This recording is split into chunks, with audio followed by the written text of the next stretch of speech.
Good evening, ladies and gentlemen. Ed Fields here along with Rogan Smith, and Candelaria Thompson is with us today. Our guest is going to be Mr. Michael Pintard, Minister Michael Pintard. We'll talk about rules and regulations revolving around the incident, if there's anything that has come out about that.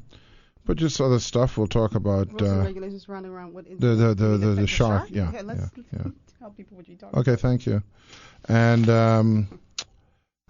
so we'll talk about that as well as information around Potter's Key, what's happening at Potter's Key, Arawak Key, all the keys.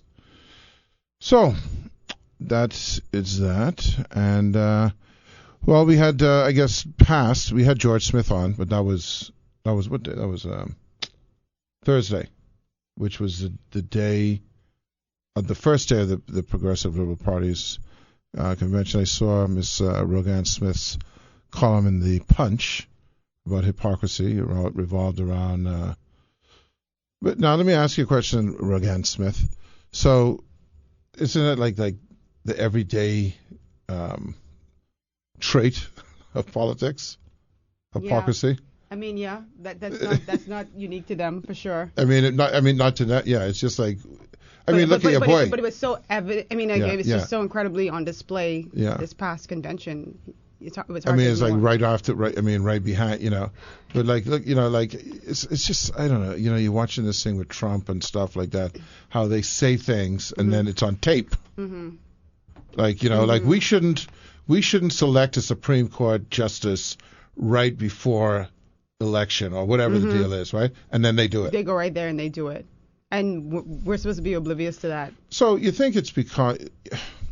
So behaviors like that, right? When you see people do those kind of behaviors, they do it because they get getting away with it. Mm-hmm, absolutely. So it's really our fault, in a way. It's the fault of the people who allow them to get away with it. Yeah. I mean, you know what I'm saying? It's basically the majority of people just ain't checking. I think people are so aligned with party that they're jaundiced, you know what I mean? So they don't care what their parties do or say. They just automatically get a pass. Yeah. They will defend it. They will defend the indefensible. And, that's why, again, we go back to how we always talk about we don't have a call in and all that, right? Do you really need to just hear people who just on a track?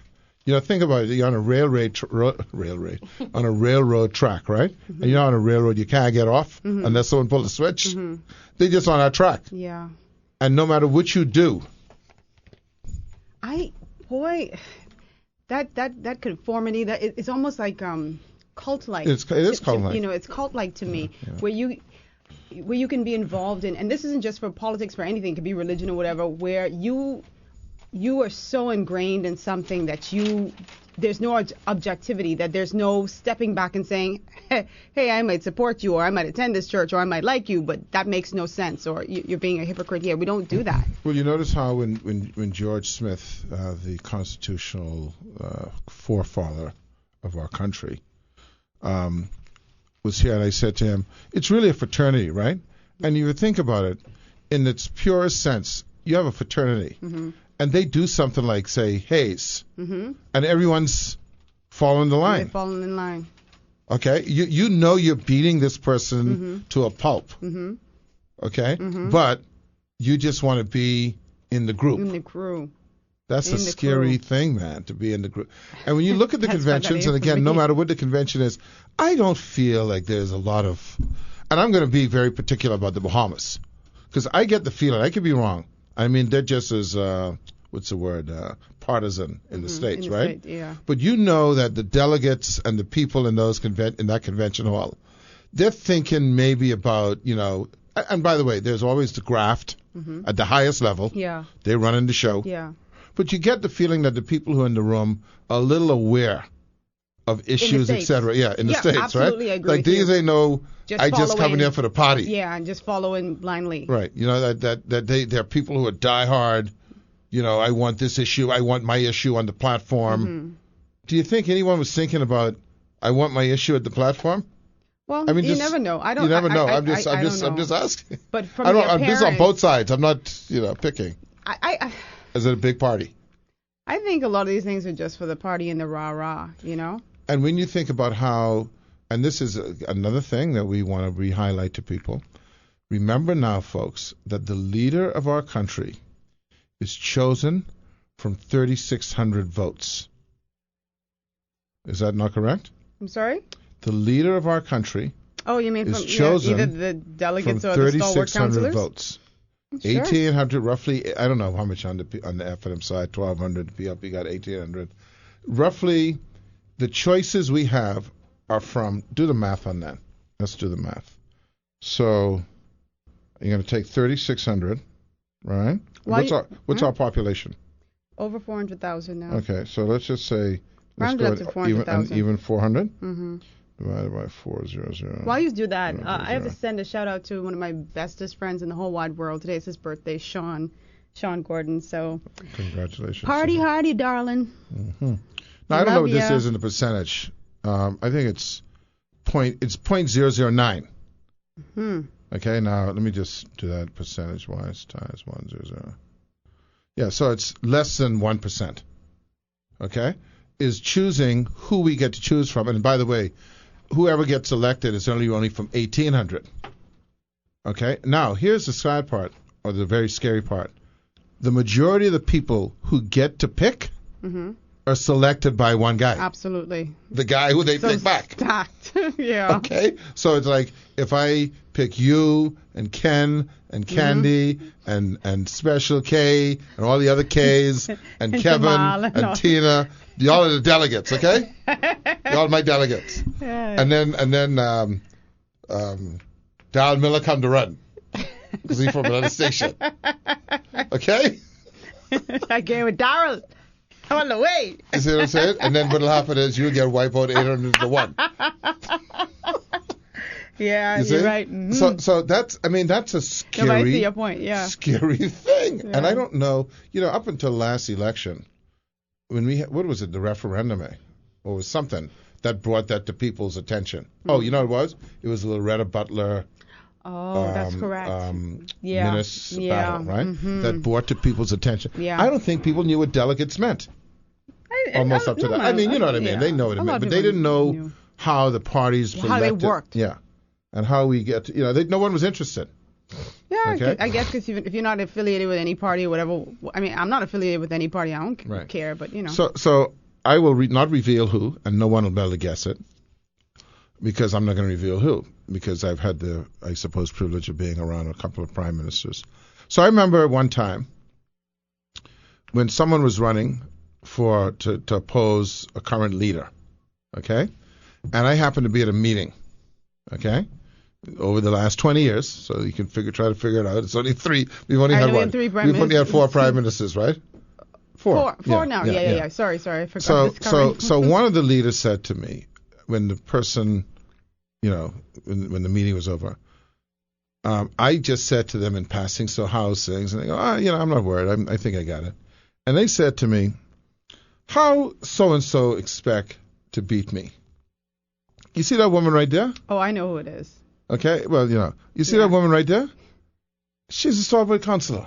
And she wants she have a church. She wants some land for a church. Yeah. How did he get beat? And he knew. Okay, so we keep on going back to this, the power of the office with the lands and titles. Mm-hmm. Okay, when you look at the medieval days, Sir Galahad or Sir Lancelot and all those were given. I saw Marco Polo they have a series on Netflix, and one of the brother of Kubla Khan was killed by Kubla, and Kubla had and the brother of Kubla had many lands and people, subjects. So Kubla killed him. They had a one-on-one battle, and the promise was whoever win, they get the spoils. So Kubla killed the brother. And when they had a little meeting afterwards, Kubla said, okay, well, Ken, I give you all of Kubla, my brother people, and all his land. You in charge of that now. So, and he could take it away just like that. So that's what we got going on. We live in a very, very twisted kind of system. And that's what I saw when I look at this, the convention, all the conventions, that they're not about hammering through issues and all that. It's about, okay, let's win. Let's be in charge of my group of people and then we go to the election. Would you vote for a party or a party that you know is just completely messed up? You support. I mean, well, you have to vote for the candidate in order for the party to come into, so they can get enough votes or whatever to become government. You're saying that. I mean, let's just say they messed up the economy. They've said horrible things. Made public pronouncements that were very offensive. Let's just say under their reign, there's increased joblessness. You know what I mean? Like, would you still support that party? Me personally? Yeah. No. And you wouldn't vote for that party? Not personally, if I felt that way, if I genuinely felt that way. But even worse is, I don't think that people who are the convention grouping is a different core of people. I find that they are stalwarts, for number one, and we've gotten ourselves to such a clubby type thing, right? That basically their lot in life is based on their plan winning. Their desire to win. They're so hooked. It's like, so Rogan Smith, right, is so hooked to Ed Fields that you cannot survive if someone else other than Ed Fields win. That's how it is on both sides. That's what I'm saying, yeah. That's what I'm saying. In these convention settings, the people who are in these conventions are the diehards, right? Mm-hmm. And so they only have one route. You see? And they got to go with that road hardcore. Boy, I pray to God I never be in that position. Well, you're not going to put yourself in that position. I'm not going to put myself in that position. Because they're the ones who calling each other stink, and the other parties always stink, and the one party you in is strong. So you a stink udder, and as a strong so and so. You see what I'm saying? Stink and dirty. You see? We can take a break. Good evening, ladies and gentlemen. Ed Fields here, along with Rogan Smith, and we're talking about the conventions and the partisanship. Before and anyone can see, and you know what? I know the leadership of it see it too. But the thing is, they have to exploit that. That's their path, So they do it. But on another note, your boy, he's starring again, man, with the rat infested. Yeah. So you saw the reporter who got emotional? No. So there was I don't know his name. Let me tell you his name. Which station is he from? He's CNN. I mean network. CNN. Station. And he was on the air. I don't know if I dumped it. I may have dumped it. He cried? Yeah, he broke down because he's from Baltimore. And he was reporting on what he said, and then in the middle of it, he broke down. Say again? I said, no, go ahead. I say. His name is. This morning, the president attacked I can tell you. another member of Congress on Twitter. You know this guy here. He wrote this. I don't see. I want to show you the guy because you may recognize him. He's not Don Lemon. See this guy here. I can't see from here. Let me get up. You see this guy? This is real radio. You see this guy here? You seen him before? No. Okay. What's his name? Victor Blackwell. I've seen him before, but he's not, someone who's controversial generally, right? But he was reporting the news, and apparently he grew up in that neighborhood, right, or in Baltimore, and it's just, look, it's got problem, but you don't denigrate the people to rats. Are the people rats? I don't know.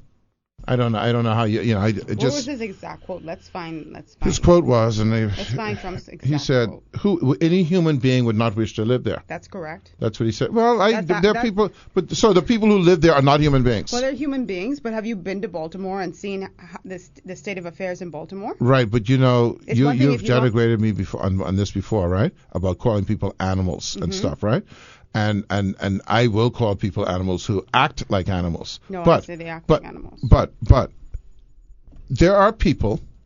That's when people make a decision. I'm going to litter. I'm etc. And there are probably really bad people in Baltimore.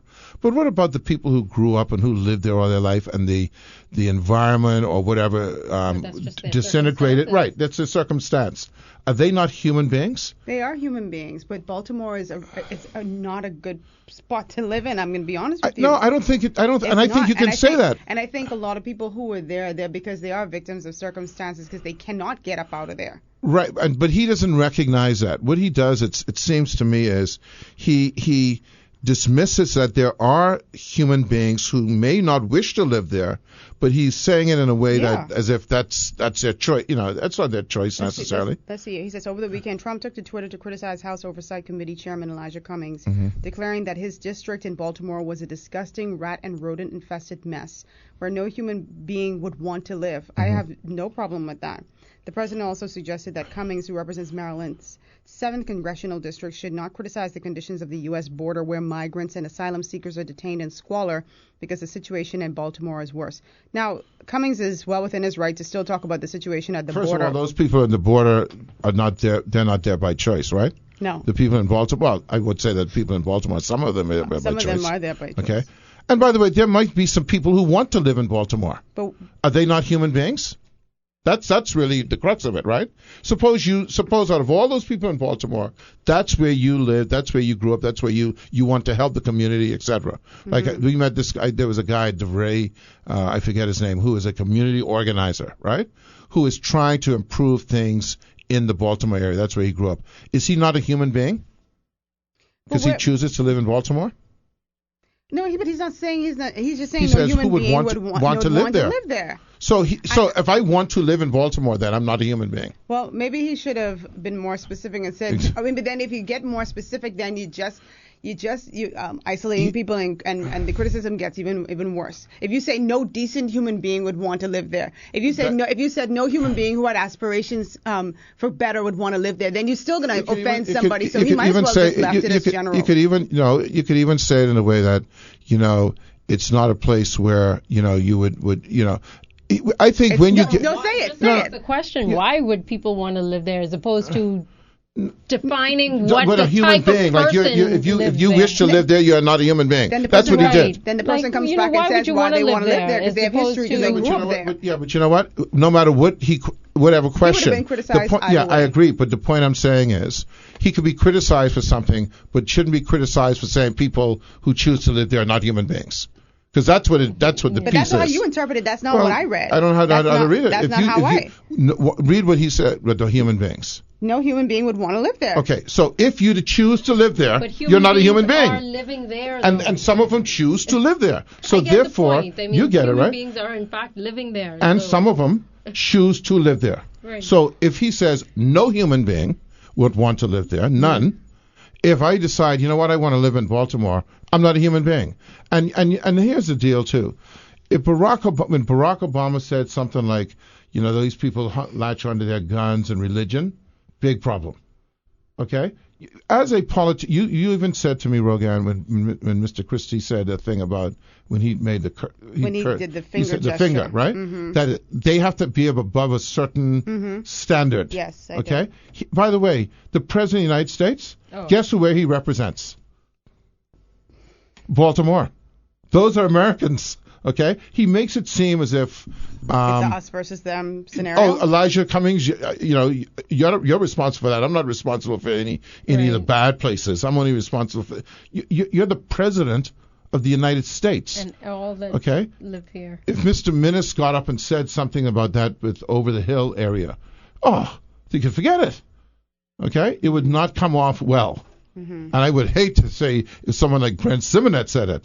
Lord of mercy, that's at least another 14 shows. So does it depend on who says it? A lot it does. So a lot of times it does. If Philip Brave Davis said it, do you think? I think he would be criticized. I think he would be criticized. I think Mr. Minnis would be criticized. Okay, because it's not about we need to really clean up this area for the benefit of the people who live there. It's like if you choose to live there are people who choose to live there. That's their homestead. Oh well, you know what? You can't be a human being if you choose to live there. He would be railed. I'm just saying that certain people would even be more railed because of race, et cetera, et cetera. Yeah. So anyway, that was a big thing. And you know what? And listen, and maybe because it's politically expedient, in fact, not maybe, because it is, he got railed up against it. I saw another guy who is now being touted to be the national intelligence guy. Because Dan Coates, if you follow this stuff, who is in charge of the National Intelligence Committee, resigned. He is the one who spoke truth to power. He was the one who would rail against Trump when he was doing things with Putin, etc. Anyway, this guy is a congressman, and he called the Democrats, he said, socialists and Democrats, or Democrats and socialists. Should the Democrats then say Republicans and fascists? I mean, you can't have it both ways, right? Mm-hmm. You know, so we're just getting farther and farther away from each other, you know. And I don't know what the outcome will be. I'm grateful that I'm living in my time, and I'm very concerned about people living in like my daughter's time and your daughter's time even more, you know. It's going to be a scary time for them. I wouldn't have wanted to live during my grandmother's time, you know. I mean, that's why I said I'm grateful for living in my time. I think I lived in a good little window box. Your time. Your time is what? With the your time. That time has got what the whole world. Well, in a no, not is my time. For instance, during the '60s when they had civil rights, is that a bad thing? I mean, not saying that good things did not come independence, from out of your time, but stuff happened during bad things happen in everything. For civil but rights. I think it's the whole general mentality too. And I'm not, by the way, I'm not putting where the blame is in terms of future generations. I'm just saying that the results of things, right, is going to impact people in the future. But do you admit that there's a time, and I think you're grouped up into that time that is, I mean, that was a special group of time. Well, like how so? Because you're not saying anything what you mean. Like I don't even know where I want to go back from. Like I don't know. Like the baby boomers, right? Mm-hmm. You consider yourself well, you're probably the end Just part the of it, right? Yeah. Mm-hmm. Yeah, I think that was literally a special generation that kind of stood out. I don't know. I just let's bring it to, I guess, the Bahamas. You know, in terms of that generation and the mentality, and I mean that's who's still running our country. Yeah, but that mentality also allowed us to be able to work in banks. You're right. I'm not saying that there isn't anything good that came from out of that generation. Right. I am saying that generation is still holding on to power as well. I mean, there's still a part. You know, they're still in places of high control. Well, if you look at the history of politics, you'll notice that the history of politics, whatever generation you're in, the old people hold on to control for a long time. That's just the way it is. Yeah, I mean, I'm not saying it's right, what I'm but saying it's the way it is. But also, too, like the generation prior to would be your parents' generation. I mean, first of all, women were not working, right? Women weren't working at all, taking care of the children, and right, women weren't in a very good position, whatever. But, you know, I even lost my train of thought. Well, you were talking about. I do that a lot. Because this is an off-the-cuff type of... Yeah, it's off the cuff, but what we forget is that no matter how far you go back in time, it's always the same. Okay? So, the older people control. It's always the same. No, I can't say it's always... Well, I can tell you. You can't say it's always the same, That's what's happened. If you go back into... Just all you do is look at history and look at the age of presidents, or look at the age of kings, or look at the age of prime ministers.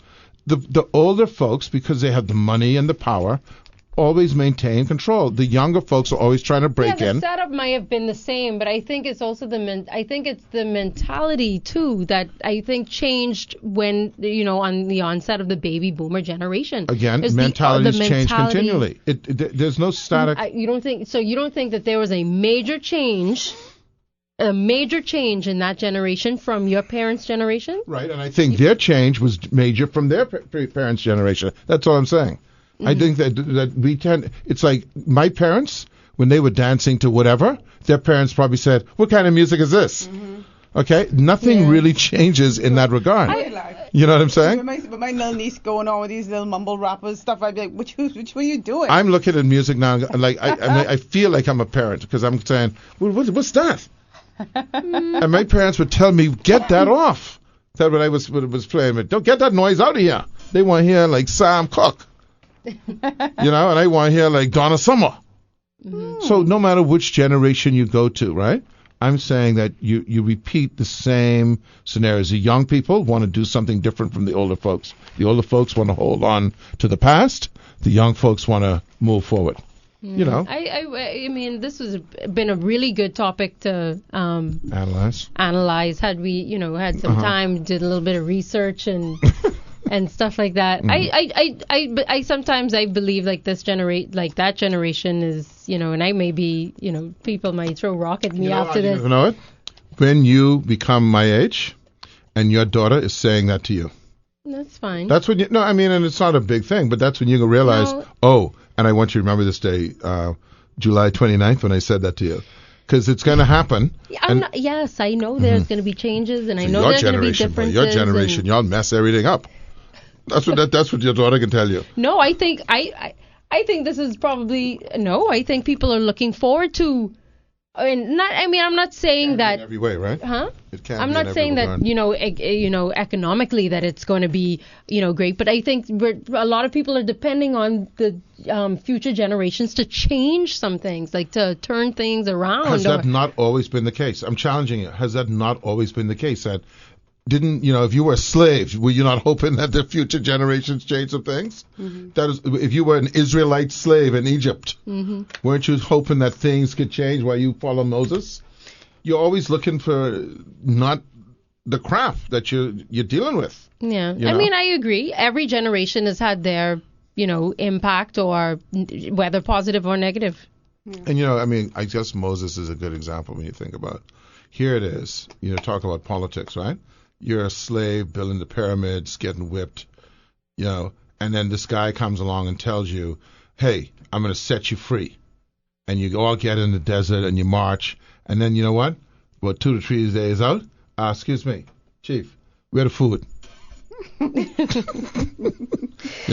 Mm-hmm. And then now you have a little rebel, little rebellion. Listen, man, what you doing for me, man?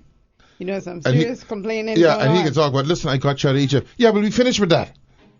Where the food? The people told him, so you bring us out of Egypt to starve in the desert? Okay. I almost say a word just now. I ain't into this. I ain't on this run. Don't say it. We can take a break. We can go to the news. Our guest this afternoon is going to be Mr. Michael Pintard. We'll be right back.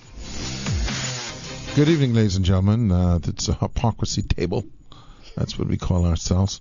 Hip tea. Yeah, hip tea. Hip tea. So, what were we talking about? You wanted to talk about garlic. Yeah. GG. Right. The Gilroy Garlic Festival. So, the shooting that took place. It's like a norm now. Just breathe. But when it always gets to me, though? What? So I'm talking about this Garlic Festival mass shooting that occurred in California. 2 children were killed, 6-year-old, 13-year-old, and there was a man in his 20s who was killed. And this gentleman, I guess, just decided to go there with an AK-47 rifle and shoot into the crowd and shot these kids and this man to death. And we've gone through this 1,000 times about, the need for gun reform in the United States, and everybody gets up in arms, but nobody tries to do anything about these arms, right? But I only thought about you yesterday because one of my friends had posted on social media that he was safe. Because, during these times when you have like these mass shootings, they ask you, just check the area, especially in the area, right? And he lives in California. And I thought about you because I said this is exactly when social media is really at its finest, because we do criticize it so many times, and it's very warranted, obviously. But it's in these moments when you're you're in shock about what's happened, and you're concerned about your family member or your friend, that it really does come. Communication. It comes in so handy, Yeah. No, the thing is, it's yin and yang, right? It's look, you in the point I make, and I'm sure you're aware of what I'm saying, is like we have this thing called a newspaper. Now, if we didn't have parameters, right? Every day, just for the sake of fun, you could get up and you could just invent some stories and put it in the newspaper. Okay? It won't take away from the fact that there's a very real story in here that's getting information across. But the fact is, there would be no control, so I could just get up and say, you know what? Let me just say something about Ken today, because I really into him like that. So let me just say, Ken, he ripping off the station. There's reports that he's ripping off the station. That is completely unhelpful to anyone. Yeah. Certainly not to Ken. Okay. So that's the only thing is if you know what it is, Rogan. Oh, this wasn't a criticism though. I was just saying. No. It's good, right? It's good balance. But you know what's interesting? how technology leaps forward, and we don't calculate all that's required for that technology to fit into our lives, right? So I imagine, by the way, if you look back in history, newspapers were extremely brutal and getting scandalous, way back in the cowboy days and stuff, and it's evolved to where now it's gotten responsible. So maybe this is just a repeat of those times where it came out, the technology was too fast, it didn't, we didn't know how to deal with it. We were only on it because we wanted to be friends. They didn't have a thing in there for enemies. You know what I'm saying? That'd be a good platform. No one was contemplated there would actually be enemies. Can I enemy you? Yeah, can I say something bad about you? So maybe it's just we just haven't caught up to it, So again, our guest schedule for this afternoon is Michael Pintard. We'll wait and see if he's able to make it. In the meantime, we have and then we got lots to talk about anyway. We got Candy here, Kendo. Hey, going down. You look so cute today, Matt. Not just today. I mean, I liked your camouflage pants the other day too. Thank you, darling. But you look very chic. Thank you. Yeah. With my little side outie. Oh, I only see it when you raise up your hand. I was actually trying to find this article. We've the whole social media thing again into the conversation, but you all heard about the twins that died in the hot car. Oh, my sister was telling me. No, this was recent. Yeah. No, not here. But they're right. So a father mistakenly left his twin. When you say mistakenly, because he thought he dropped them off to the daycare apparently. So he didn't even know they were in the back seat. Yeah, he knew. Well, he has other kids, right? So he dropped his 4-year-old daughter off, and I guess he's just, I don't know what was going on through his mind, but he pulled up to work and got out and went to work, and 8 hours later. And and for any scorching in the States right now, but it's like they would be fried. It's hot with the windows up. But and I've seen all kind of things. They died, right? They did not make it. How old were they? They're 7 months. Oh, that wouldn't take long. That's brutal. Yeah, 7 months old twins, and you scroll through social media and you see all the comments and you see people saying, how could you forget? And I would never forget. And I would never do this. And it's like, people, let's take a step back. It's very easy. And it's a very tragic situation all around. He is already going through major torture and punishment. I mean, suicidal type stuff. You should see. There's a video with him in the courtroom, pleading, not guilty. Because they charge him with murder, with homicide. He's uncontrollable. Like he cannot even contain his emotions, and it was so and while you would think that the mother would be so enraged, she made a public statement and she's like, I'm absolutely very, devastated, but I know she knows that, her man. yes, I know this is my husband, and he would never have intentionally done something, Well, think about like this. How many times, I do this often, I did it this weekend. How many times, for instance, like, let's say you work to where, like I work on PI. Okay. So I don't generally come out in the middle of town during the weekends. Right. So sometimes I might say need to go to Harbor Bay. Okay? And let's say I'm on the phone or I'm not thinking. I go to the I end up on the bridge. Yeah. Yeah. Because I'm in a routine of when I come this way, I go on the bridge. Yeah. Okay? Yeah. That happened to me the other day. I'm going to drop my daughter off to swimming. My daughter is in the passenger seat. And instead of taking the left, I kept going straight as if I'm coming downtown to the office. And she's like, Mommy, swimming is that way. I say, oh, shoot. Right. So imagine if you have two babies in the back seat, not making noise and sleeping. And you just get up because you're just in a zone. Zoned out. Let me tell you something. Or in a routine. Yeah. When my niece Tatiana was smaller, much smaller, Tatiana. Yeah. I sing that song about Law University, right? Sorry. And I remember, no, I do it too, don't worry. But she was in her car seat in the back of my car. And it's so funny that you say Harbor Bay because I used to take everybody to Harbor Bay, for lunch or whatever. And I came out of the car window up, and I go about my business. And luckily, thank God, I caught myself. I said, "Oh Jesus, she in the back seat in the back seat." And I ran back. So it was like a minute or so. I ran back and I took her out. And I was like, "Oh my God, my sister would destroy me if something happened."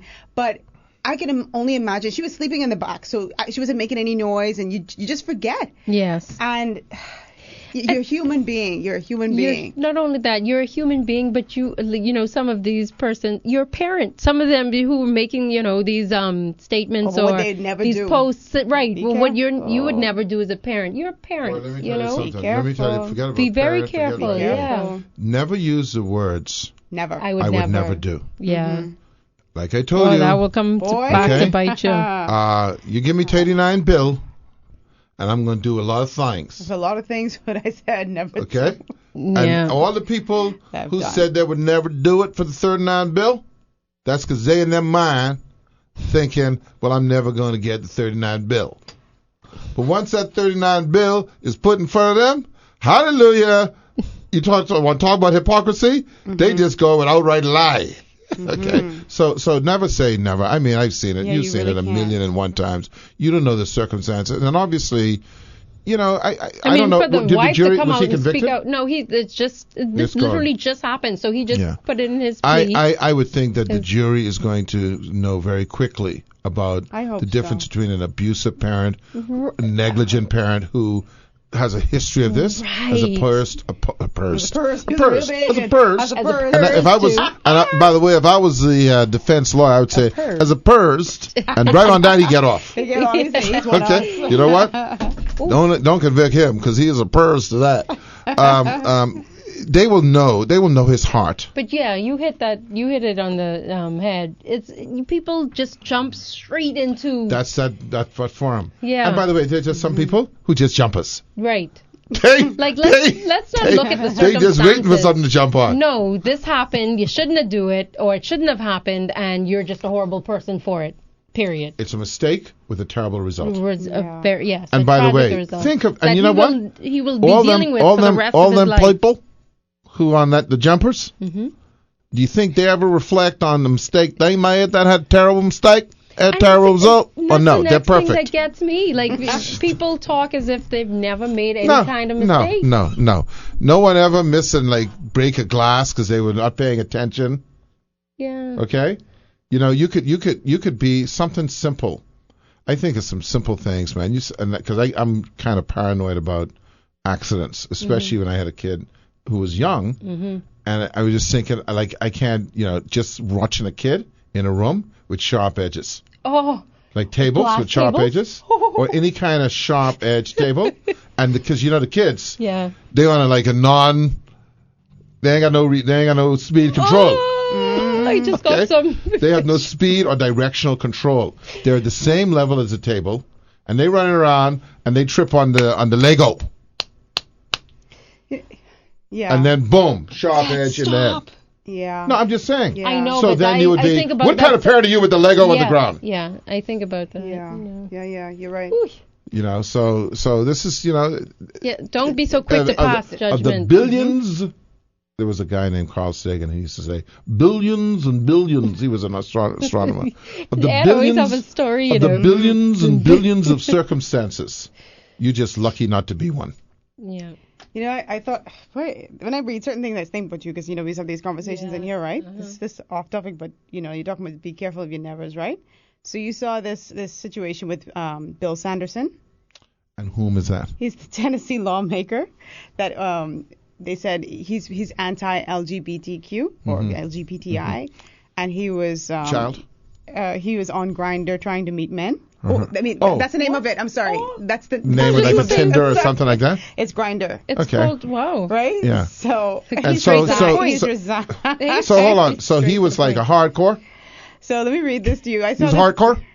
Listen. He was a hardcore against the homosexuals? Oh yeah, very much so. Very much so. So Tennessee State Representative Yikes. Bill Sanderson, a conservative Christian lawmaker who Oh, yeah. repeatedly voted against LGBTQ rights, has resigned his seat on the same day it was revealed that he was allegedly using Grindr to hook up with gay men. So they says that's not what he's saying publicly, though. Last night, the Republican announced You're just checking that he would be stepping down, citing a family matter and demands of his business. He said he knew this would happen in advance, but wanted to stick around to vote on a replacement for House Speaker Glenn Casada, yada, yada, yada. But he says in 2017, he pushed to have the words "In God We Trust" on every license plate. The bill passed, but only after it was amended to make the phrase optional. He also voted for a bill to ban abortions after the detection of the fetal heartbeat, yada, yada. And he did a lot to block pro-LGBTQ bills, including voting for a bill blocking communities from adopting policies banning anti-LGBTQ discrimination, supporting a resolution against the Supreme Court's Burgeville, I don't know what that is, ruling that legalized marriage equality, and voting for a bill allowing adoption agencies to discriminate against gay couples. So he against himself. Pretty much. And it reminded me of our conversation because when Aaron was here, or maybe even before, we were talking about how when you have these people who are so vehemently opposed, I hate these gay people, these lesbians, they coming in, they want to be marching. To me, ain't no march ever converted me. Being around gay people ain't ever converted me. If you're gay, you gay. If you're straight, you straight. Whatever. They're trying to convert themselves. Yeah. That's all they're trying to do. They're trying to and you know what's so sad? Let me tell you, and it's sad. It is a sadness. You are who you are, okay? And as much as you want to rail and make noise, guess what? You have to go to where you are. Yeah. Okay? So no matter what he would talk about, no matter what he's saying, he'll always come he back had to go to who. We're going to be right back. Yeah. Good evening, ladies and gentlemen. Ed Fields here along with Rogan Smith, and you don't have to go unless you have to go cook some curry, which we don't have. But anyway. I'm only kidding. You know I'm only kidding, girl. Guess what? And I believe curry was cooked, but we coming around by you afterwards. Don't worry about that. But hey, girl! I was not home. I was actually, working and focused, and I came straight here. I don't want this bag, but you got this. So we were going back to that, to this thing about the hypocrisy. Again, it's dealing with your topic, which is hypocrisy. Okay. Sanderson, that's his name. Yeah. This is what we're dealing with, and I'm not a Bible quoter because I'm not qualified. No, I mean I have enough voicing, but the point is, it's I go into that because that's the thing, man. It's like someone tried to put a safeguard in the Bible to say, look, if you're gonna go around preaching this stuff, don't be half stepping. Okay? Don't live in those glass houses. Because Revelations is near the end, right? It is the end. Right. So we go through all of that. We do the Tigam and the this and all that, and we go, hold up, 1 second. I know you're out there preaching all this stuff. That's like before Revelation. Okay? Way before. But, and that's where they drive it home, right? Check yourself. Yeah. What's the saying? Check before yourself you wreck yourself. Before you wreck yourself. Correct yourself. That's to correct yourself. No, I said or wreck yourself. No, I said I used to say that. Check yourself or correct yourself. Yeah, or correct it. Okay? Yeah. But see, you know better. That's the Revelations version of check yourself before you wreck yourself. Because Sanderson needed to check himself. Because as a result, he now wrecked himself. What a name for Sanderson. No, Grinder. Grinder. Yeah, I know. That's to the point. Yeah. It's like Tinder, but for I think gay lesbian hookups. I'm not sure. That's what I think it is. Yeah, but I guess because we use that word. I know. Yeah, they know. That's just like other words we use in the States. That's why it tickles Rogan. Like we would never have been in the United States. We would never, as Bahamians, have created SpongeBob with a Krabby Patty. I know. When I used to hear that when I was in school, I used to be dying laughing. Okay. My friends couldn't understand why. We wouldn't have felt comfortable with that. Okay? Right. Yeah. And I heard another saying, this is a complete digression the other day, where someone was telling me something where this is a non-Bahamian, someone said something like, and I'm going to say it on the air, and I'll, maybe get fired, said, they saw something that's like fat like a bread. Mm-hmm. Now, they didn't know what it meant, but I said to them, no good can come of it if someone is putting before bread. Not bread. Okay, bread. Yeah. Once you hear bread cannot follow. Yeah. No, but no, I'm always, Rogan, to your point, if there's probably one thing that maddens me, I don't use the word maddens. a lot, is hypocrisy. It's the lowest form of to me anything. Do you know what I'm saying? Yeah, but you know what? I would imagine you're right. You're absolutely right. And I try to abstain from things where I know I'm conflicted. But that would be the smart thing to do, right? But it's difficult when you are let's just say a priest, a preacher, whatever. And so how do you abstain from talking about things that people expect for you to talk about? Well, you know what? There you go. Don't be a priest. You know what? Or say the truth. What if you're fighting it? What if you're fighting it? Yeah, but you know what? you're not a participant in it. So let me give you an example. Condemn it. Hold on, what are we talking about? No, let's say a gay well, priest. I'm going to use okay. Let's just say I'm a priest or a pastor, and I have feelings towards the same sex, right? Okay. But I know from my biblical upbringing and the teachings, I know it's wrong. So inside, I have these feelings. I can't help them, but I'm not acting on these feelings. And I'm speaking out against that on my pulpit. And when people put a microphone in my mouth and in my face, I'm preaching against it. Well, maybe you should change the way you preach about it. Yes. Understanding what that is like to have an attraction to the same sex. But instead they go to the extreme of condemning the person. Right. And you're going, So, Or don't preach about it. Because there's nothing to say that in the agenda of being a pastor, you have to hit on that subject. Because there's plenty of sins you could talk about. Right. Okay. And by the way, but I think maybe going the route of not being a pastor might be ideal because you want to be in a position if you are a pastor to talk about everything that the Bible talks about. Right. But sorry. It's again, you can't. There's certain things I'm not going to list them because I just don't talk about. There's certain things I'm not going to talk about. Yeah. Because I don't want to be hypocritical about it. Precisely. The things that I feel that I'm talking about directly, and in fact, it drives my way of life. Because let's look at litter as an example, right? I cannot litter. Even if there are moments where I want to throw something out, I can't. Because you preach against it. So right, and I fear that someone is going to see me throw a peanut shell out and say... Well, look at Ed. Well, all that stuff that you're saying on the radio, what's that about? I want you to hear people say you. You finish. Big man. You want you hear 4 or 5 U's? Yeah. That's it. But I also think too, like when you have, let's go with the biblical term, when you have sinned in whatever capacity that may be, I would think, and you feel the weight of guilt, or you feel the weight of, I don't know if oppression is too strong of a word, that you may feel from others. I would hope that you would then be a little bit more empathetic to what other people are going through when they do sin or they do, whatever. To be forgiving. To be more forgiving. That's the point I'm saying? Because you say, oh, I know what that felt like to be condemned and to feel condemned. And so now that they're being condemned, I don't want to be a willing participant to that. I want to be a little nicer than that because I know what it feels like. But this is almost like the example, what I brought up with the father and the twins and then the post of people. It's like there's a lack of forgiveness or a Christian spirit. Or a lack of. That's what I mean. Oh, I didn't hear you say that. That people just don't have. It's like people can't make mistakes or whatever mistakes they make are carried with them, or the way that they think or their beliefs or whatever it may be. And it's just we have such an unforgiving nature around the world. It's just. I'm going to ask this in the Christian context, not only because we're quote unquote in Christian nation. I imagine the same thing happens in other religious sects, right?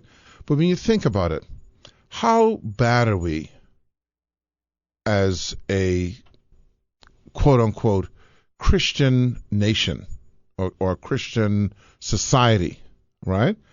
Given the things we sit up in church what percentage do you think of the Bahamas sits up in church every Sunday? Oh, a lot. I don't know.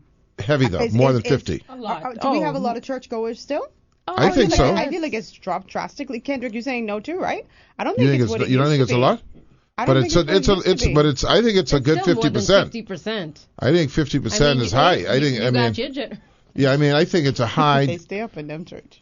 They live there. Eddie? Yeah, but No, Eddie. that's your generation. All right. So yeah, exactly. To the grave. So I think, and that's what I think too. As people get closer to the grave, it's, like, your generation might get it now, but they get it later. Okay. So we all that's why gotta they have to think later.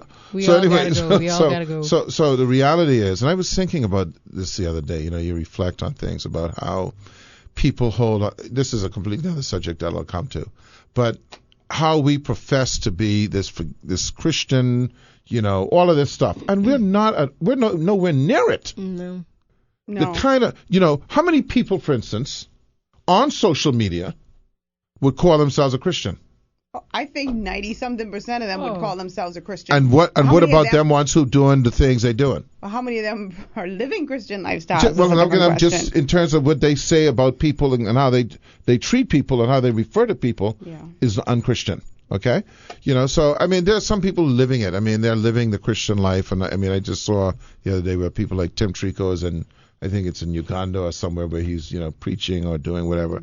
But I just think that we somehow miss the boat, and the key word that you guys have probably brought up today is unforgiving. Because let's just say you were involved in something illegal, gun running. I'm just using that as a generic thing, and that's obviously a crime. It's a sin. Well, I know it's not a sin, but it's a crime. And certainly it would have had impact on people because people would have been killed maybe by some of those guns. Yeah. Now, let's suppose you stop.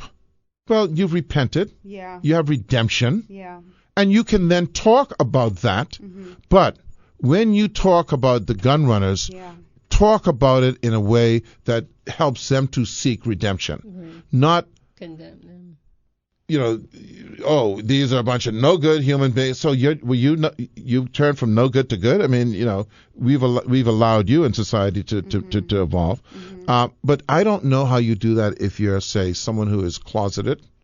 So it would be like if you're a gun runner and you didn't stop gun running and you're preaching against gun running. Mm-hmm. Okay? Mm-hmm. And that's what I think that where people are not allowing it. And this is all church driven. But this is the history of the church.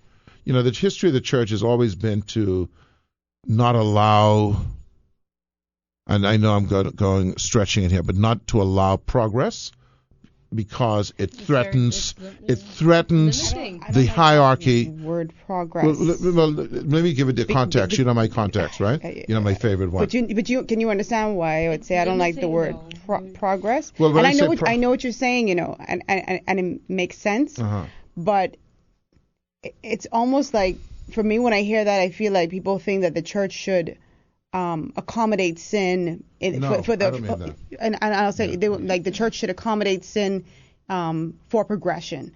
That we should evolve because the times have evolved. When God's words are unchanging. Well, first of all, we have to. One of the things that will always be the point of contention.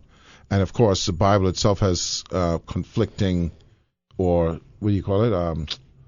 They'll say one thing in one place and another thing. I mean, a classic example is, turn out a cheek with eye for eye, right? I mean, there's contradictory statements, I think right? Because the New Testament then replaced the old But there are people Testament who want laws. to still go by the Old Testament. I can't abide by that. But there are people who do. There are whole religions who they just focusing on that. Because God said the greatest commandment he could give is to love one another. Yeah. See, I think the problem is that man is the one who's interpreting all this. Okay? At the end of the day, that's what it is, right? Man is interpreting it. And even to this day, there's still man interpreting it, even when it comes to verse. But can I say something? That's why I think it's important for people to know the Bible themselves, so that when man comes and interprets it, you could say, you know what, I read that book myself, and that's not what it says, or I don't believe this interpretation. So you know what I think is important throughout the whole Bible, if there's one thing to be important, is do unto others as yourself. You don't need to interpret anything else. Nothing else. If you live a life, love one another. Okay, of love one another, or do unto others as you would have them do unto you. You wouldn't do a lot of this stuff. It would not be an issue. Yeah. If you don't want anyone, that's why I try to be, you and I were having a conversation the other day about clarity, right? That's why I always have this conversation about, our fundamentalists in this country, right, were the Lutheran Adventures, okay, who fled, and I'm going to say it over and over, who fled from Bermuda or wherever it was they fled from because they were being persecuted. Yeah. Okay? Those people were not tolerant of their... Because those people weren't tolerant. And so it seems to me that because many of us aren't the subject of intolerance. So obviously we don't have the kind of insight that someone who felt it should have, right? Yeah. So how do you you got to get on a ship. And this ain't no Carnival cruise line. You have to get on a ship, weather storms. Yeah. I mean, the Lutheran Adventures ended where they were because of a storm, I think. I don't think that was their final destination. Okay? And then they ended up being in a cave and foraging for food, etc., right? And yet, you now do not have the heart to be tolerant toward others. I don't get that. It's so funny. This is off of like religion or whatever, right? But a friend of mine... Off-piste, as they would say in the ski world. Piste. Piste? Yeah. How do you spell that? P-I-S-T-E? Yeah. Well, I got it. There you go. I'm a great speller. But a friend on Facebook was... he had a post. Do you guys know Horatio Pratt? Yes. Okay. So he had this I've always felt uncomfortable about that name. Horatio? Yeah. Why? Because it's not good for nicknames. Raish. No. Whore. I just don't feel good about it. Go ahead. You're such an idiot. Okay, Horatio. But anyway, shout out to you, Horatio. But he posted, him Ray, right? Yeah, we call him Ray. Then, but he posted. He had this lengthy post about going into this establishment, and he saw a Creole speaker in there.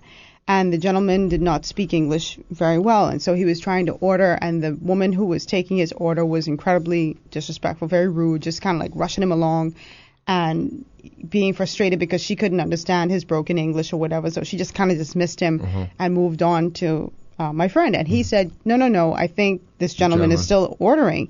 And, he tried to assist him, and he said the man in his broken English told him, thank you so much.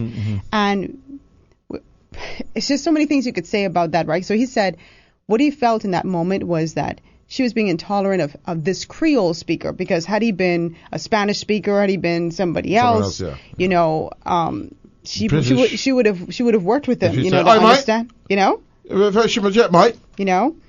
But because he was a Creole speaker, it's just talking about that xenophobia and the way we treat people, So that's why I say, with all of this interpretation going on, imagine if every day, and I know this sounds very preachy, but if and we're not perfect, so you're in a bad mood, you got things going on, you're not always thinking clearly, right?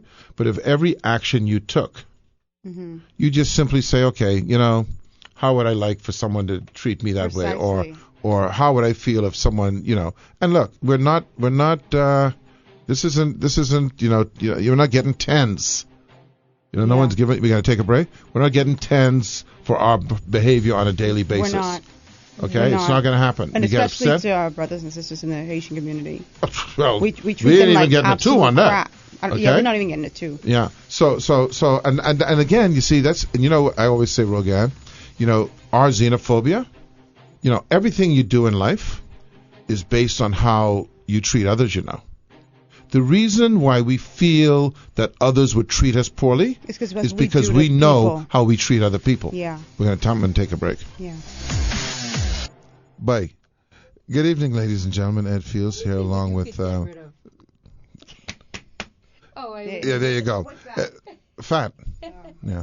Good evening. He shaved himself? Huh? Did you notice he Good evening. I was going to say something, but the light, I can't even the glare. Yeah. Stop. Look, child. Good evening, ladies and gentlemen. Ed Fields here along with Rogan Smith and Candelaria Thompson, who's about to leave. Or as we call it, the CC.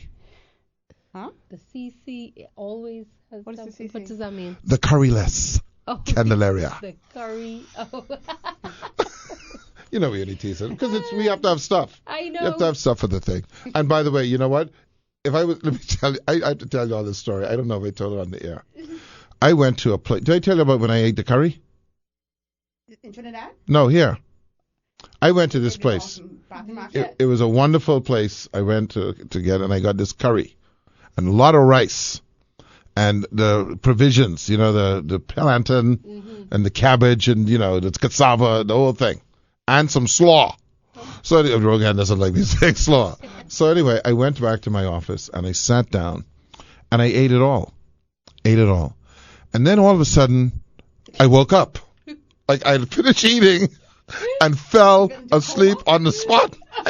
That's a good idea. I went into a coma. Listen to this now. So all of a sudden, I wake up. And you know how when you wake up like in a shock, right? And then I said to myself, man, boy, it's a good thing it's Friday because I gotta go home and lay down for the weekend. This was at Atlanta? This was Atlantis, right? Listen, I was in my office. Okay, so I fell asleep. I don't know if it was 15 minutes. I don't know if it was half. I don't know how long. Okay, but listen, I finished, man. So I ate this, and I said, boy, I'm so, because you're just exhausted. You know those sleeps you wake up where you're still exhausted? I was so exhausted, I said, you know what? It's a good thing it's Friday because I could go home now and sleep for the whole weekend. So I went next door. You know Erlene? Mm-hmm.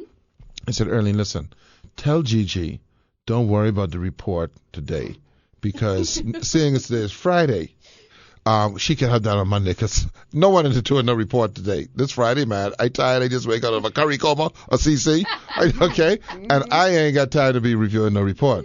So Erlene said to me, no problem, Ed. Only one thing. I said, what's that? It's Tuesday. I think it's something like that. Okay. Okay. Not even Thursday. Oh, Tuesday. And then I went to this anguish. I'm like, you mean I got to wait 5 days to sleep?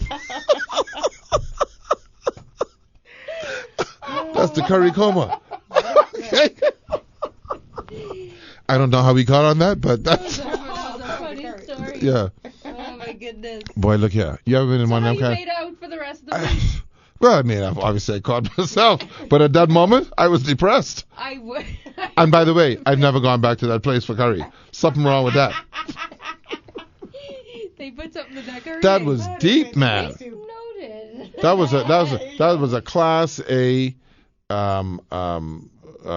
case of your itis. What? Yeah, ethnic-itis. Yeah, ethnic-itis. Yeah. So, yeah, man. So, well, Candy, it's always a pleasure. Yeah, well, I'm a mosey on. I'm not going to even... Yeah, but you want to leave some words with us? Well, so I will leave you with this. You know, when you wake up in the morning to go about your daily life, you know, 2 things you should think about. And that's to be forgiving and just to be kind. Mm-hmm. Forgiving and kind. And you watch, if you do those 2 things, as soon as you want to row somebody or you know, judge somebody or whatever it may be, you know, let that word forgiving pop into your head. What and prevents us from doing that, do you think? Ego, I think, in a sense. It's I don't know. There's also some survivalist type stuff too. Like if you're in you know, Mumbai and you haven't eaten, right? It's hard to be kind to the person who you're fighting over the. I mean, I'm just using that as a bizarre. No, but I think that's also ego because it's I deserve that more than you do. Yeah. Agreed. And I'm going to eat it, and I don't care if you eat it because I want it. If you're, I know that. But if you're like literally starving, like haven't eaten in a week, you think it's ego or just physical demand? Well, no, why wouldn't it be if both you and I are fighting over the food? Both you and I have not eaten in a week. Well, why can't we share it? Yeah. No, I deserve all of that. We ain't even talking about survival instincts in Mumbai. No. We're talking about right here and now. So nasty instinct. Yeah. Because your mouth twists up now. You're going to twist. That's just how. That's how you see? So yes, to be forgiving and to be kind, and when you move about your day, you'll have a completely different day. I'll tell you that. So why isn't, well, you have to go, I know. Yeah, no, go on. But why isn't it, so, you know, the churches are full on Sundays. I mean, despite the fact that we say that we've declined in church attendance, right? You know, we had, what's his name, Mr. Morrison on, I forgot his first name. T.G. Morrison on. And we had this. It was one of our first shows. It was very early on, and we were trying to get into the religion thing, but ended up talking about love, really, right? Mm-hmm. And you think all of these people who are in church, who are sitting in church, and yet they're in there judging each other. It's not something, but that happens. The guy is everywhere. preaching. Yeah. I mean, it happens other places like the movies. That's one thing, but the guy is preaching to you about love, and yet there are people in there that you have animosity toward, who, by the way, in many instances you have nothing to do with. Right. That's what's even more bizarre, right? Something? You don't have any contact with them. Mm-hmm. You don't just something that you decide that and how are you in there? How are you in this place and have those thoughts? Yeah. Mm-hmm. So if you're in there and having those thoughts, when you're out there, you're in deep problems. One of the things I always remember from that conversation with him, and it'll stay with me forever, is when he said, God doesn't need us to defend him. Mm-hmm. I can't tell you how much problems we get into because we take it to the extreme trying to defend God. Well, the extreme is like crusaders. Yeah. Let's have a war for 30 years. I mean, people do that today. It's still a war because. But and you know what though? Because it's not that. That's not what it's about. Yeah. You talk about, but it's about ego. Yeah. I want your land, and I'll do it. But in order to get the land, I have to sell these people. We're doing it in the name of God. Right. I have to. That's my marketing plan. Anyway, but yeah. So, thank you, Candy. But I know she got to go. But to your point about being kind to folks when, like you were talking about the difference when you have an accident with somebody, right? Uh-huh. And how your approach can be. So I remember maybe like 3 months ago, I was going to a meeting with Jerome, our boy Jerome. Mm-hmm. My eldest niece was with me. And we were driving in the Cable Beach area, and it's totally my fault. I was in the wrong lane for the roundabout, right? You know how to drive no roundabout. Man, I was so engrossed in the conversation with Ashley. Ashley's my niece that I totally forgot. And so this lady, I ran into her. She had a big truck, so her truck wasn't damaged. My car was a little dent up or whatever. And so my first instinct was, let me check, make sure, because it hit on my niece's side. So I said, let me make sure my niece is okay. And then I come out of the car, and this woman is screaming and cursing and carrying on. And my first question to her is, are you okay? Right? Mm-hmm. And she tells me, my kid is in the back of the car, and you effing boom, boom, boom, boom, boom. Mm-hmm. I have to thank the Lord for the changes in my life, because no, for real, if you knew me in my 20s, I'd want to fight this woman, like, honest to God. But I really genuinely did care because I was in the wrong and I wanted to, at least apologize and stuff. And so I'm asking her, is your daughter okay? What's going on? And she's cursing. And I'm like, am I cursing you? Right. And I'm very calm, like, am I cursing you? I'm asking if you're okay. But you're okay because you're the one who hit me. Yeah, but let me tell you something, Mr. Fields. Plenty of people hit others in this town and they come out cussing. I know, but I'm just saying the way these scenarios are, like you say, I say you're lucky because, anything you say to them triggers them. Yeah, right. Yeah. So we go on and on and on. So I said, you know what, I'm just going to call the police because the Cable Beach police station was there. I said, I'm in the wrong, but I'll call the police. So later on, I go and I tap on her glass. And she's sitting in the car. She's sitting in the car and all that stuff. And I said, listen, are you okay? Again, I'm asking, are you okay? She said, I'm fine and my daughter's fine. I said, why don't you check your vehicle out? I said, I'm the one who was in the wrong. I can pay for my car to get fixed. What do you want to do? And so she says, you know what? Yes, my car is fine. My daughter's fine. I've been through a lot today or whatever. I said, I understand. And she says, can I give you a hug? She said, because this could have gone so much worse, because, based on my reaction. She said, I want to apologize for cursing you out. I really do. And that just killed the situation. Yeah, it kills it. Yeah. And see, and also, like you said, at that moment when she said, when she's cursing you, the normal response is, you cursing me? Not, am I, but when I'm in those situations, because I'm just very concerned about, people around here, they have gun thing. Oh, well. Okay. So I immediately, my first inclination is, listen, I'm completely sorry. I was completely out of line. I wasn't paying attention. Just take it all on. just take it all on. I mean, assuming I'm in default, which it's 99% of the time in those circumstances, right?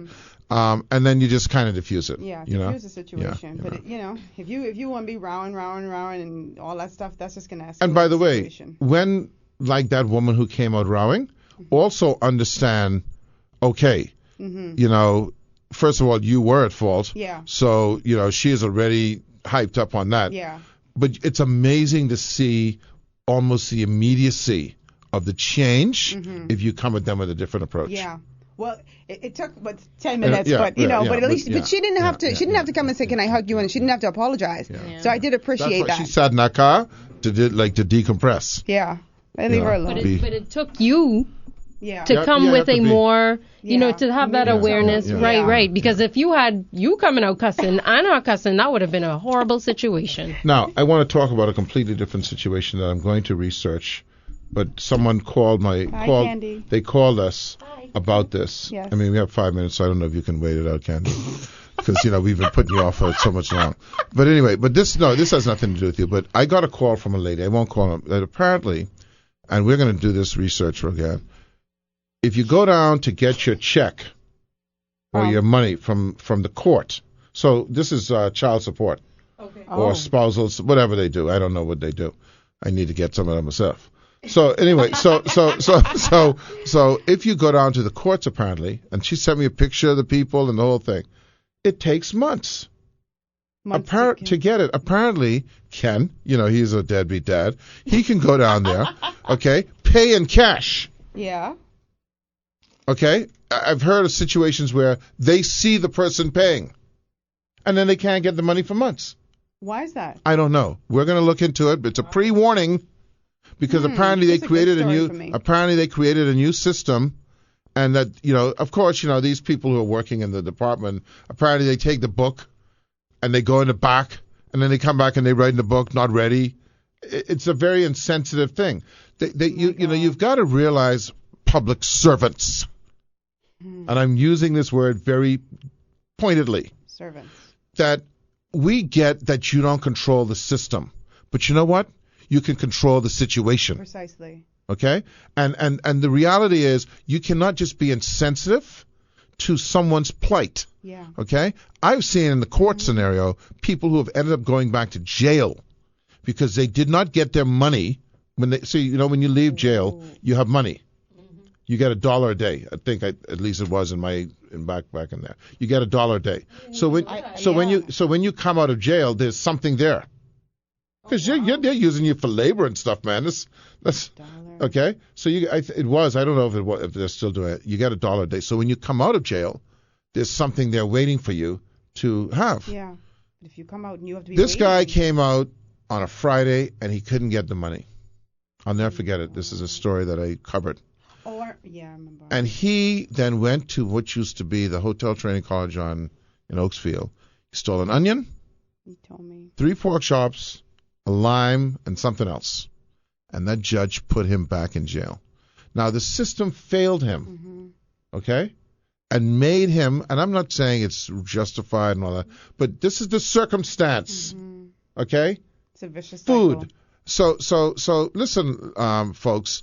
If you have a job to do, you talk about being hypocritical, right?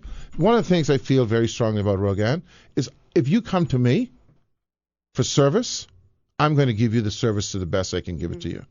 I try not to have anything outstanding. So that I can demand it from you. Okay? Yeah. I am paying taxes. Yeah. Ken paid the child support. By the way, this is a fictitious story. This is drama. This is not drawn from the. This is drawn from the. What do you call it? Yeah, drawn from the headlights. Okay. Okay. But no, the story I'm telling is true. It's just not Ken. Yeah. Okay. And they know that Ken paid his money, and they can't get their money for 2 months. Come on. That's so messed up. Do you know what you're doing? You're not allowing children to eat. You're not allowing rent to be paid. School fees to be paid. People are getting put out of school or out of their homes. Yeah. Pay the money. Right. And if just get it together, man. Why can't anything be together? I think it's the same thing too with jury duty. Like, you don't get your money immediately. I understand that you wait months and months in order to get that. I get it shouldn't take that long. But at least No. because you get paid while you work. Yeah, but what if the person works for themselves? And that has happened. That has been a scenario where people are. I remember there was a lady who told the judge, "I work for myself, and so if I don't," and they didn't care, you had to serve on that jury. Yeah. You still have bills. That's why that encourages people not to vote. Simply so they don't go on the jury list. I know people like that. Yeah. But I mean, listen, and I'm just putting everyone on notice because we get into the little thing. I don't know what department it is yet. I got the email from the lady. She sent me an email, and just because I don't check my Ed Fields Live email, the message thing anymore. I hardly check that. So, but I go through every now and again. I check it, and she sent me this email. I hope I didn't lose the thing, and here it is. Yeah. She says many people are afraid of speaking out, fearing they would be discriminated against. Yeah. Okay. She sent me the form. It's the civil and domestic courts. And there's a form. And you have to fill it out. Okay? And granted, you can't get the money if the guy didn't pay it. I get that. The state just can't give you money. Mm-hmm. But if the person paid it, give them money. Yeah. So we're going to follow that up, Rogan Smith. Seriously, we need to do that. Yeah. Yeah. And we got to find out why these people are not being able to get their money on time. And we'll be fair to everyone involved. There may be a glitch in the system, but we'll find out and we'll see if we can get some information. Yeah. All right. Thank you, Ken. Until the minister was not able to make it. He apologized because of a meeting he got held up in, and so we'll see if we can get him on next time. Our guest on Thursday. I want to think it's maybe Fred Mitchell. Okay. Yeah. So so we'll talk about that, and we'll have a lot of good things to talk with Fred about. But thanks, and Candy, he always comes. for sticking around the whole time. I know, right? So we could just come with you. We ain't got to come later. What's that? We could just come with you to the house. Carpool. There you go. We'll be back on Thursday. Bye-bye. Bye.